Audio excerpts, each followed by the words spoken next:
Putin చర్చలు ఫలించాయి. ఉక్రెయిన్తో యుద్ధాన్ని నిలిపేసింది Russia. 30 రోజుల పాటు కాల్పుల విరమణకి పుతిన్ అంగీకరించారు. అయితే ఉక్రెయిన్కు విదేశీ సాయం అందించొద్దని షరతు కూడా విధించారు ఆయన. పుతిన్తో 2 గంటల పాటుగా ఫోన్లో ట్రంప్ చర్చలు పెట్టారు. ఉక్రెయిన్ యుద్ధానికి ముగింపు, యూరోప్లో ఘర్షణలు నివారణకు సంబంధించిన విషయంపైన మాట్లాడుకొచ్చారు.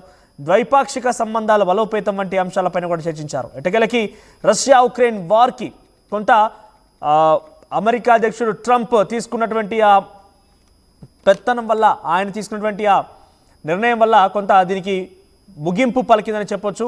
రష్యా కొంతమేరకు ట్రంప్ వ్యాఖ్యల్ని ఏకీభవించింది. ట్రంప్ చెప్పినటువంటి మాటలకి సద్దుమణిగింది. కానీ ఒక షరతు పెట్టింది. నేను ఈ యొక్క కాల్పుల విరమణ ఒప్పందానికి సిద్ధంగా ఉన్నాను, కానీ అటు ఉక్రెయిన్కి ఏ దేశం కూడా సపోర్ట్ ఇవ్వకూడదు, ఏ దేశం కూడా సపోర్ట్ ఇవ్వకుండా చూడాల్సిన బాధ్యత మీపై ఉందంటూ కూడా షరతు విధించింది. విదేశీ సాయం అందించొద్దని కూడా చెప్పింది. పుతిన్తో 2 గంటల పాటుగా చర్చ జరిగింది. ఈ చర్చలో ట్రంప్ చర్చలు ఫలించాయి.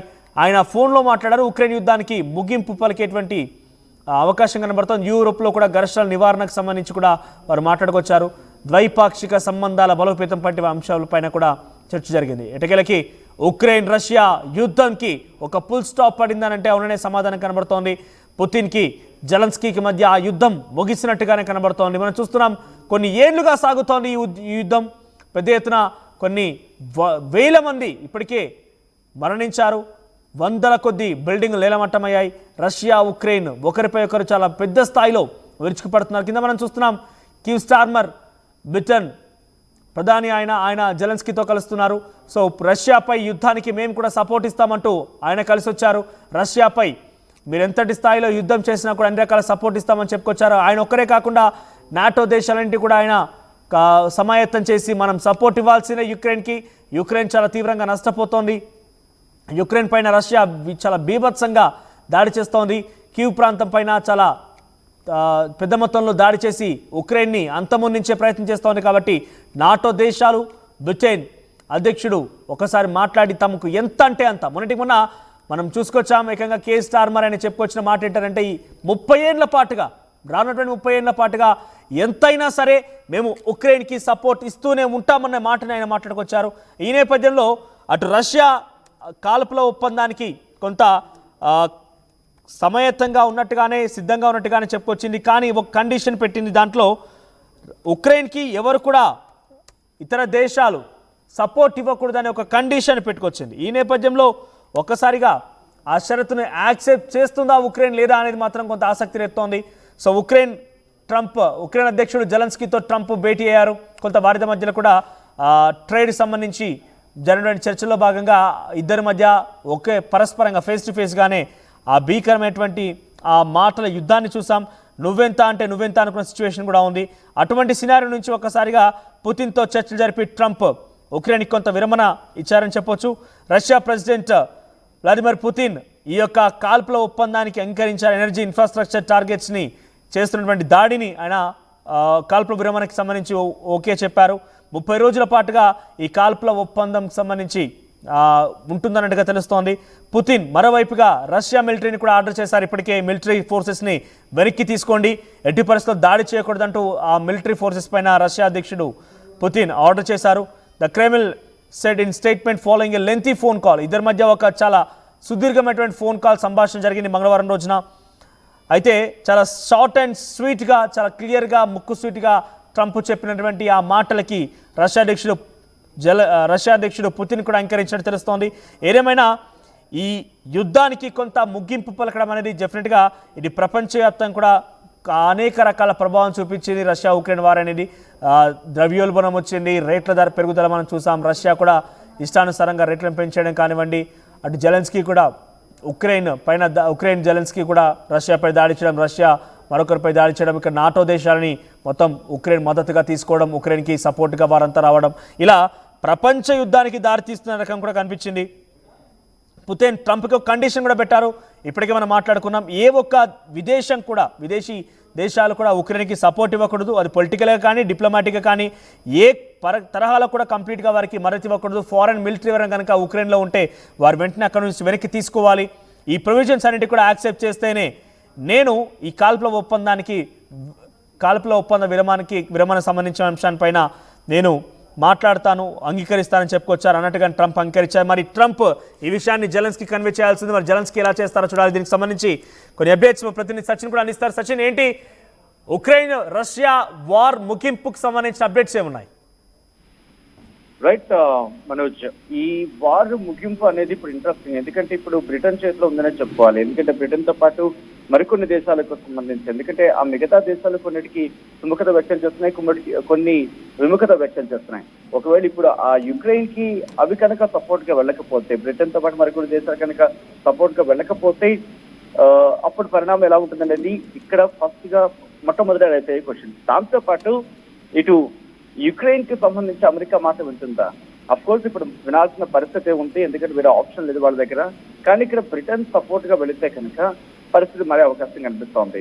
ఎందుకంటే యుక్రెయిన్ అధ్యక్షుడు జెలెన్స్కీ అదొక సాహసోపేతమైన నిర్ణయంగా మాట్లాడుకుంటున్న సందర్భం. ఎందుకంటే ఇంతవరకు అధ్యక్షుడు డొనాల్డ్ ట్రంప్ ఎదుట ఎవరూ అంత గట్టిగా మాట్లాడిన సందర్భం లేదు. బట్ ఆయన పక్కన కూర్చున్న సందర్భం, అంటే భేటీలో కూర్చున్నప్పుడు ఒకరి మీద ఒకరు మాట్లాడుతూటాలు పెంచుకొని అంత స్థాయిలో విరుచుకుపడిన పరిస్థితి అని చెప్పుకోవాలి ఒక విధంగా చెప్పాలంటే.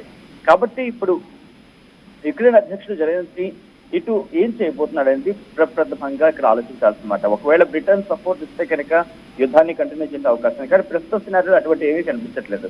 ఎందుకంటే ఎప్పుడైతే బ్రిటన్ తో మాట్లాడిన సందర్భంలో బ్రిటన్ సాయం అందిస్తానందో, దాంతో పాటు బ్రిటన్ కి సంబంధించి ఒక ఫోర్స్ రెడీ చేసుకోవాలి. ఎందుకంటే అవసరం ఉన్నప్పుడు పరిస్థితి చేజారిపోకుండా ఒక బలం ఉంటుంది, ఒక బలగం ఉంటుంది. సో ఇక్కడ యూకేతో పాటు మరికొన్ని దేశాలన్నీ కలిసి యూకే సంబంధించి అక్కడ ఒక ఫోర్స్ ని ఏర్పాటు చేసుకోవాల్సిన అవసరం అయితే ఉందని చెప్పి ఇక్కడ జెలెన్స్కీ గతంలోనే ఇటు వాళ్ళకి సూచించిన సందర్భం.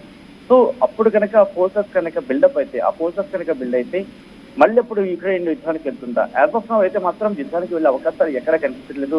మొన్నటికి రష్యా కూడా ఇటు యుక్రెయిన్ మీద దాడి చేస్తుంది, ఆ రిటాలియేషన్ కూడా కంటిన్యూ అవుతుంది. సో ఇటువంటి నేపథ్యంలో రష్యా ప్రతిపాదన, అలాగే దాంతో పాటు ట్రంప్ వీళ్ళిద్దరు భేటీ దాదాపు కొలిక్కి వచ్చేస్తుందని చెప్పి ప్రపంచం కూడా అనుకున్న సందర్భం. కానీ ఇక్కడ ఇష్యూ ఇక్కడ కాదు. ఇక్కడ ఇష్యూ అంతా ఇప్పుడు బ్రిటన్ చేతిలో ఉందనే చెప్పుకోవాలి. ఎందుకంటే బ్రిటన్ కనుక ఇప్పుడు హోల్డ్ ఆన్ అయితే, బ్రిటన్ కనుక తగ్గితే ఇటు యుక్రెయిన్ ఇంకేమీ చేయలేని పరిస్థితి ఉంటుంది, అంటే పూర్తిగా చెక్మేట్ పెట్టినట్టు అవుతుంది. సో ఇప్పుడు అమెరికా అధ్యక్షుడు డొనాల్డ్ ట్రంప్ ఏం చేయబోతున్నాడు అనేది ఆసక్తికరమైన అంశం కింద చెప్పుకోవాలి. ఇటు యూకేకి సంబంధించి మాట్లాడగలిగితే మిగతా దేశాలు, వాటితో ఉన్న మిగతా దేశాలు కావచ్చు, అవన్నీ కూడా కాస్త కామ్డౌన్ అయిపోవచ్చు, మొత్తం పూర్తిగా సమస్య కొలికి వచ్చేయచ్చు. కానీ ఇప్పుడు యుక్రెయిన్ కి సంబంధించి అప్పుడు వేరే ఆప్షన్ ఉంటుంది కాబట్టి కంప్లీట్ గా ఒక బ్లాకేజ్ అనుకోవాలి. ఎస్, దారికి వచ్చే అవకాశం, అంటే డొనాల్డ్ ట్రంప్ దారిలోకి వెళ్లే అవకాశం కనిపిస్తోంది. దాంతో పాటు లేదు, ఒకవేళ కూడదు నేను యుద్ధానికి వెళ్తాను అని చెప్పి బెట్టు చేసే అవకాశాలు దాదాపుగా తక్కువ. లేదు, ఎందుకంటే అక్కడ ప్రపంచ పరిస్థితి మారిపోతున్న సందర్భంలో ఒకవేళ కనుక యుద్ధానికి వెళ్ళాలనుకుంటే కనుక తన దగ్గర ఉన్న ఖనిజాలు కావచ్చు, వనరులు కావచ్చు, ఇటు అమెరికాకి ఇవ్వాల్సి ఉంటుంది. అమెరికా అప్పుడు సపోర్ట్ గా కాస్త మళ్ళీ వాళ్ళకి ఫండ్ కావచ్చు, ఎయిడ్ కావచ్చు ఇవ్వడం ఇచ్చే పరిస్థితి ఉంటుంది. అప్పుడు మళ్ళీ యుద్ధానికి వెళ్ళే అంశానికి సంబంధించి ఇక్కడ మళ్ళీ మాట్లాడుకుంటున్నారు. ఎందుకు యుక్రెయిన్ ఇక్కడ యుద్ధానికి వెళ్ళొచ్చు అనే అంశం ఎందుకు మళ్ళీ రైజ్ అవుతుందంటే కనుక రష్యాలో ఇక్కడ ప్రాంతాలను ఇటు యుక్రెయిన్ తన స్వాధీనంలోకి తెచ్చుకుంటాయి. ఎలా? డ్రోన్లు అనేవి అటు అమెరికా నుంచి కావచ్చు, లేకపోతే జర్మనీ నుంచి కావచ్చు, ఇలా కొన్ని దేశాలు వీళ్ళకు యుద్ధ సామాగ్రిని సమకూర్చిన పరిస్థితి యుక్రెయిన్ కి. సో ఈ నేపథ్యంలోనే ఇప్పుడు మళ్ళీ సపోర్ట్గా వెళ్తే అవకాశం కనుక వస్తాయి. ఒకవేళ ఎందుకంటే ఇక్కడ అమెరికా పాత్రను బ్రిటన్ కనుక పోషిస్తే, ఒకవేళ అదే యుద్ధ సామాగ్రిని కనుక సమకూర్చగలిగితే అప్పుడు పరిస్థితులు మారిపోయే అవకాశం కనిపిస్తోంది, పరిస్థితులు పూర్తిగా మారే అవకాశం ఉంది. కానీ ఇప్పుడున్న పరిస్థితులు అటువంటి ఏది కనిపించట్లేదు. ఎందుకు మాకు తలనొప్పి అనే వ్యవహారంగానే ప్రపంచ దేశాలు గమనిస్తున్నాయి తప్ప ఇటు సీరియస్ గా యుక్రెయిన్కి వెళ్ళే అవకాశాలు మాత్రం కనిపించట్లేదు. ఎందుకు నేను ఈ మాట అంటున్నానంటే, ఒకవేళ అటువంటి అవకాశాలు కావచ్చు, అంచనాలు కావచ్చు ఉంటే కనుక యుక్రెయిన్ అధ్యక్షుడు జెలెన్స్కీ దాదాపుగా ఎప్పుడైతే ట్రంప్ తో భేటీ జరిగిందో, కాస్త వాడివేడిగా జరిగిందో, ఆ తర్వాత కొన్ని రోజులకే పరిస్థితులు మారేవి అండ్ దారికి వచ్చే పరిస్థితి. కానీ ఇప్పుడు ఇక్కడ కొన్ని ఇంట్రెస్టింగ్, అంటే బైడెన్ కి సంబంధించి బైడెన్ సందర్భంలో ఏమి మాట్లాడిని పుతిన్ ఇప్పుడు ట్రంప్ ముందు మాత్రం కొన్ని కీలకమైన అంశాలు ప్రతిపాదించారు. అదేంటంటే కనుక అమెరికా కావచ్చు, దాంతో పాటు అమెరికాకి అలైన్స్ గా ఉన్న, అమెరికాకి సపోర్ట్ గా ఉన్న దేశాలు కావచ్చు, యుక్రెయిన్ కి ఎటువంటి సాయాన్ని అందించకూడదు. పూర్తిగా ముందుగా సైనిక, అలాగే దాంతో పాటు ఇంటెలిజెన్స్, ఈ రెండు కూడా చాలా కీలకం. ఇటు డ్రోన్స్ బాగా అందించింది, ఇన్ఫాక్ట్ డ్రోన్స్ తో సపోర్ట్ ఇచ్చిన సందర్భం పశ్చిమ దేశాలు మరి ముఖ్యంగా ఇటు అమెరికాకు సంబంధించి ముందుగా వాటిని నిలిపివేయాలంటే చెప్పుకొస్తుంది. అంతేకాదు దాంతోపాటు అరౌండ్ ఒక 1 అవర్ పాటు జరిగిన ఈ కాన్వర్సేషన్ లో శాంతి చర్చలకు సంబంధించి అనడం చాలా ఇంట్రెస్టింగ్ అవ్వాలని చెప్పుకోవాలి. ఎందుకంటే యుద్ధం ఆగిపోయిన తర్వాత కాస్త ఇటువంటి నేపథ్యంలో ఇక్కడ నల్ల సముద్రం గురించి మాట్లాడటం జరుగుతోంది. అంటే ఈ స్టెప్ అయిపోయిన తర్వాత నెక్స్ట్ స్టెప్ లో నల్ల సముద్రంలో కాల్పుల విరమణ జరగాలి. దాంతో పాటు కాల్పుల విరమణకు సంబంధించి పూర్తిగా అది అగ్రిమెంట్ రూపంలో ఉండేలా అదొక కంక్లూజన్కి వచ్చేలా ఉండాలంటే కూడా ఇటు ట్రంప్ కి అలాగే పుతిన్ మధ్య డిస్కషన్ జరిగినట్టుగా తెలుస్తోంది. సో దీని మీద 30 రోజుల కాల్పుల విరమణకు సంబంధించి వెళ్ళే అవకాశం దానికి సంతకం కూడా చేసిన సందర్భం ఇక్కడ మనం మాట్లాడుకోవచ్చు. సో ఈ 1 మంత్ ఓకే. సో నెక్స్ట్ అక్కడ యుక్రెయిన్ ఏం చేయబోతుంది, బ్రిటన్ ఏం చేస్తుంది అనేది అప్పుడు మారే అవకాశం అయితే ఉందనుకోవాలి ఇక్కడ మనం. రైట్ సచిన్. సో ఉక్రెయిన్ రష్యాకు సంబంధించి యుద్ధానికి ఇదొక రిలాక్సేషన్ మాత్రమే, ఫుల్ రిలీఫ్ అయితే కాదు. సో ప్రజెంట్ చిన్న గ్యాప్, ఈ 1 మంత్ గ్యాప్లో సో మరి ఎటువంటి విధంగా ఉంటుంది, ఈ యుద్ధానికి పూర్తిగా ముగింపు పలుకుతారనే చూడాల్సిన అవసరం అవుతుంది. అయితే ఇదే ట్యూస్డే రోజు అమెరికా అధ్యక్షుడు ట్రంప్తో అటు రష్యా అధ్యక్షుడు పుతిన్ మాట్లాడిన సమయంలో కూడా అటు జెలెన్స్కీ ఏం చెప్తున్నారంటే ఇది కేవలం ఒక కవ్వింపు చర్యగానే ఉంటుంది తప్ప అంత మేరకు రష్యా యాక్సెప్ట్ చేస్తుందని అనుకోను. రష్యా మా పైన ఇంకా ఒకవైపు అటు ట్రంప్తో చర్చలు జరుపుతూనే మా పైన ఇంకా దాడులు చేస్తోంది. అంటే ట్యూస్డే రోజు అంటే నిన్న మాపై దాడులు చేస్తోంది, మా ఎలక్ట్రిసిటీ ఎనర్జీస్ పై దాడి చేస్తోంది, మమ్మల్ని పూర్తిగా కూడా అంధకారంలోకి నెట్టేస్తోంది. ఒకవైపు అక్కడ చర్చలు జరుపుతోంది, మరోవైపు దాడి చేస్తోంది. అంటే కేవలం ఒక మమ్మల్ని దాటవేసే ధోరణి, లేదంటే మమ్మల్ని కొంత కవ్వింపుగా, లేదంటే మమ్మల్ని నమ్మించి మోసం చేసినటువంటి ధోరణిగానే ఉందనేది ఇటు జెలెన్స్కీ వర్షన్గా ఉంది. మరి జెలెన్స్కీ అయితే అంత మేరకు రష్యా యాక్సెప్ట్ చేసిందంటే ఆయన అంత అనుకున్న రీతిలో, ఎక్స్పెక్టెడ్ రీతిలో అయితే సంతోషం వ్యక్తం చేయడం లేదు. ఇది కేవలం ఈ 1 మంత్ టైంలో కూడా మా దగ్గర నుండి చాలా భూభాగాన్ని ఆక్రమించుకునే పని రష్యా చేయొచ్చు. ఒకవైపు శాంతి చర్చలు అంటూ అక్కడ చర్చలు జరుపుతుంది, మరోవైపు దాడి చేస్తుంది. ఇలా చూడాలని చెప్తూనే ఈరోజు రాత్రి ఈ యొక్క పీస్ని మెయింటైన్ చేయడంలో రష్యా ఉంటుందని నేను ఎక్స్పెక్ట్ చేయడం లేదంటూ కూడా ఆయన మాట్లాడుకొచ్చారు. అయితే రష్యా అమెరికా చర్చల మధ్య ఇది కాల్పుల విరమణ ఒప్పందానికి రష్యా అంగీకరించింది, ఓకే. ఇప్పుడు ఉక్రెయిన్ ఏం చేస్తుందనేది కొంత హాట్ టాపిక్గా ఉంది. ఉక్రెయిన్ ఈ యొక్క చర్చల్ని యాక్సెప్ట్ చేస్తుందా, అంత ఈజీగా నమ్ముతుందా రష్యాని అనేది మాత్రం ఒక హాట్ టాపిక్గా ఉంది. ఇది కనుక నిజంగా సాధ్యమైతే 4 రోజుల పాటుగా యుద్ధానికి కొంత విరమణ ఉండే అవకాశం ఉంది. ఆ తర్వాత ఇంకా డిమాండ్స్ ఏముంటాయి, ఇటు యూరోపియన్ కంట్రీస్ ఉక్రెయిన్కి సపోర్ట్ ఇస్తూనే ఉన్న నేపథ్యంలో NATO countries Keir Starmer Britain అధ్యక్షుడు ఆయన కూడా సపోర్ట్ ఇస్తున్న నేపథ్యంలో రష్యా అటువంటి ఆంక్షలు పెడుతుంది.